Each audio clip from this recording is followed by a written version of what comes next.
குடிநீர் இல்லாத கிராமமே இருக்கக்கூடாது என்று குடிநீர் பிரச்சனையை தீர்த்து வைப்பதற்கு ஒரு போர்க்கால நடவடிக்கையை மேற்கொண்டார்.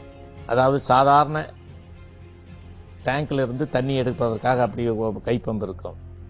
அப்படி இருந்த அந்த நிலையை மாற்றி இந்தியா மார்க் 2 பம்ப் என்ற ஒரு புதிய பம்பை அறிமுகம் செய்து தமிழ்நாடு எங்கும் ஏறத்தாழ 22,000 பம்புகளுக்கு மேல் அமைத்து ஒரு மிகப்பெரிய புரட்சியை உருவாக்கினார் குடிநீர் பிரச்சனையை தீர்ப்பதற்கு.